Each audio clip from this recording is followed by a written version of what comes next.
Assalamualaikum warahmatullahi wabarakatuh. Saya Nabila Anastafresya dengan NIM belakang 232 akan menjelaskan materi mengenai wudhu Al-Quran. Materi yang pertama mengenai pengertian wudhu. Secara bahasa, wudhu berarti indah dan suci. Sedangkan secara terminologi, mandi berarti membasuh atau mengusap suatu daerah dengan maksud tertentu. Menurut Kamus Hal, wudhu adalah perbuatan bersuci menggunakan air atau seperti melaksanakan sholat sebelum melaksanakan ibadah. Ada beberapa hadis yang menjelaskan betapa besarnya hikmah bersuci.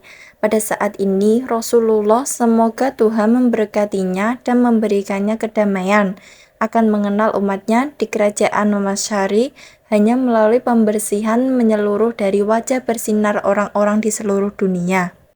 Sedangkan dalam Al-Quran tidak pernah secara jelas dan tegas menyebutkan kata bersuci. Di sisi lain, persyaratan Al-Quran untuk berwudu secara langsung dan tidak langsung diungkapkan dengan kata-kata yang berbeda.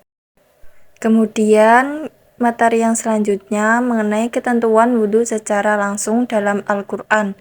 Yang pertama, dijelaskan dalam surah Al-Maidah ayat 6 mengenai langkah-langkah yang perlu kita lakukan saat berwudu. Di bagian akhir, Allah telah menjelaskan bahwa wudu tidak dimaksudkan untuk menimbulkan kesulitan bagi siapapun, melainkan untuk kepentingan diri sendiri. Yang kedua, dijelaskan dalam surah An-Nisa ayat 43 mengenai kebebasan tayamum sebagai ibadah di tempat mandi dalam keadaan tertentu.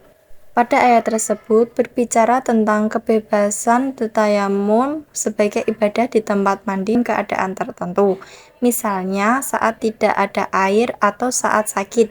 Namun ritual mencuci yang umumnya menggunakan air juga ditampilkan. Materi yang berikutnya mengenai syarat tidak langsung ketika wudhu dalam Al-Quran.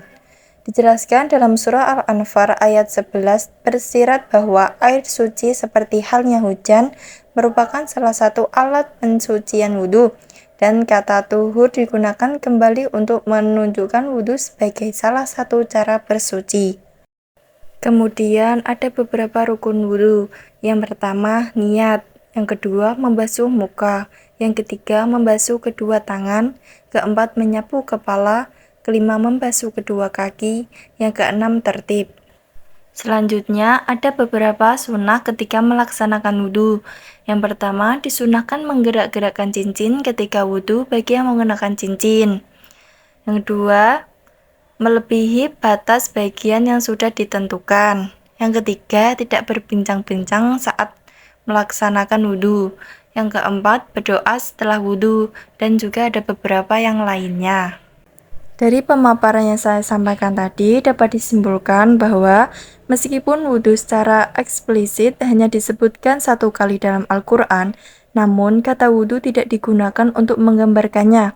Sebagaimana dijelaskan oleh para ahli tafsir, kata orang gila sering digunakan dalam Al-Quran untuk menggambarkan penyucian. Pembersihan paksa mempunyai dampak yang tidak normal pada manusia baik secara fisik maupun mental. Oleh karena itu, umat Islam hendaknya selalu memperhatikan wudhu dan menjelaskan wudhu kecuali dalam keadaan sakit. Sekian yang dapat saya presentasikan, kurang lebihnya mohon dimaafkan. Wassalamualaikum warahmatullahi wabarakatuh.